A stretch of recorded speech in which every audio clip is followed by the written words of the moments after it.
সরকার পতনের পর দেশব্যাপী সংখ্যালঘুদের বাড়িঘর ও মন্দিরে হামলার যে ঘটনা ঘটেছে তার অনেকগুলোই গুজব, ভুয়া পোস্ট দিয়ে ছড়িয়ে দেওয়া হয়েছে সামাজিক যোগাযোগ মাধ্যমে। এ নিয়ে ফ্যাক্ট চেক অনুসন্ধান চালিয়েছে বিবিসি বাংলা সহ বেশ কয়েকটি গণমাধ্যম। এতে বলা হয়েছে ভারতের অতি দক্ষিণপন্থী ইনফ্লুয়েন্সাররাই এই সুযোগ কাজে লাগিয়েছে। ছাত্র জনতার গণঅভ্যুত্থানের মুখে শেখ হাসিনা সরকার ক্ষমতাচ্যুত হওয়ার পর দেশব্যাপী সংখ্যালঘুদের উপর হামলা ও ভাঙচুরের খবর আসতে থাকে। এরই মধ্যে দেশের 52টি জেলায় সংখ্যালঘুদের উপর 205টি হামলার ঘটনা ঘটেছে বলে তথ্য দিয়েছে বাংলাদেশ হিন্দু বৌদ্ধ খ্রিস্টান ঐক্য পরিষদ এবং বাংলাদেশ পূজা উদযাপন পরিষদ। এর বিরুদ্ধে ব্যাপক প্রতিবাদও গড়ে তোলেন তারা।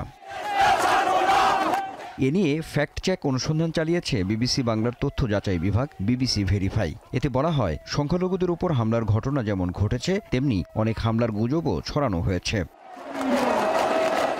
বাংলাদেশে হিন্দুদের ওপর ব্যাপক নির্যাতন হচ্ছে বলে যে ভুয়া পোস্টগুলো ছড়িয়েছিল তার বেশিরভাগই ভারতীয় বিভিন্ন অ্যাকাউন্ট থেকে পোস্ট করা হয়েছিল বলে বিবিসি বাংলার ফ্যাক্ট চেকাররা নিশ্চিত করেছেন। সামাজিক মাধ্যমে গুজব শনাক্ত করতে ব্র্যান্ড ওয়াচ অ্যাপের সহযোগিতা নেওয়া হয়েছে। একই সঙ্গে বাংলাদেশ ভিত্তিক ফ্যাক্ট চেকাররাও গত কয়েকদিনের সামাজিক মাধ্যম বিশ্লেষণ করে অনেকটা একই রকম তথ্য পেয়েছেন।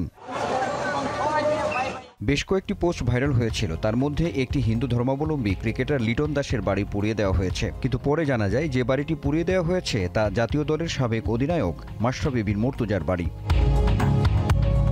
চট্টগ্রামের নবগ্রহ মন্দিরে আগুন লাগার ভিডিও ছড়িয়ে পড়ে সামাজিক মাধ্যমে। পরে জানা যায় মন্দিরে আগুন লাগেনি, আওয়ামী লীগের একটি কার্যালয় থেকে চেয়ার টেবিল বের করে মন্দিরের পিছনে আগুন লাগানো হয়।